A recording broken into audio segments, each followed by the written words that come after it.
ونصلي على رسوله الكريم أما بعد فأعوذ بالله من الشيطان الرجيم بسم الله الرحمن الرحيم ولا تهنوا ولا تحزنوا وأنتم الأعلون إن كنتم مؤمنين وقال الله تعالى قاتلهم يعذبهم الله بأيديكم ويخزهم وينصركم عليهم ويشفي صدور قوم مؤمنين প্রিয় মুসলিম তৌহিদি জনতা, আপনাদেরকে একটা কথা স্মরণ করে দিতে যাচ্ছি যে আপনারা দেখতে পাচ্ছেন যে ইহুদিরা আমাদের মুসলিম ভাই বোনদের উপর কিভাবে নির্যাতন চালাচ্ছে।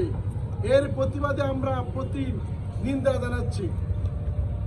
আল্লাহ রাব্বুল আলামিন পবিত্র কোরআনে বলেন ওয়ালা তাহিনু ওয়ালা তাহজানু ওয়া আনতুমুল আ'লাউনা ইন কুনতুম মুমিনিন। আল্লাহ রাব্বুল আলামিন পবিত্র কোরআনে বলতেছেন, হে মুমিনগণ, তোমরা নিরাশ হও না, তোমরা হতাশ হও না, তোমরা যদি মুমিন হও অবশ্যই তোমরা বিজয় লাভ করবে। ঠিক। আল্লাহ রাব্বুল আলামিন আরেকটা আয়াতে বলতেছেন কাতিলুহুম ইউআযিবুহুমুল্লাহু বিআইদিকুম ওয়া ইউখজিহিম ওয়া ইয়ানসুরকুম আলাইহিম ওয়া ইয়াশফি সুদুর কওমিন মুমিনিন। আল্লাহ তাআলা বলতেছেন তোমরা যুদ্ধ করো, তোমাদের হাতে আমি তাদেরকে লাঞ্ছিত করব, তোমাদের হাতে তাদেরকে আমি শায়েস্তা করব। ঠিক। তারপরে আল্লাহ তাআলা বলতেছেন তাদেরকে আমি লজ্জিত করব এবং তাদেরকে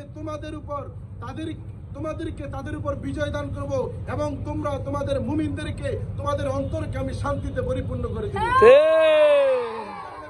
প্রিয় মুসলিম উম্মাহ, তোমাদেরকে একটা কথা বলতে চাই, যেখানে আল্লাহ রাব্বুল আলামিন সমস্ত পৃথিবীর মালিক, তিনি বলতেছেন যদি তোমরা যুদ্ধ করো তোমাদের হাতেই আমি তাদেরকে শাস্তি দেব।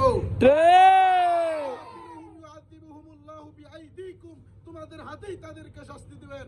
এই কারণে বলি আমরা আল্লাহ ব্যতীত দুনিয়ার কাউকে ভয় পাই না। যদি ওলামায়ে কেরামের তত্ত্বাবধানে আবার আমাদেরকে মাঠে ময়দানে যদি জিহাদের জন্য ডাক দেয়, আমরা কে কে চাইতে রাজি আছি? দুই হাত তুলে আল্লাহকে দেখাই ইনশাআল্লাহ।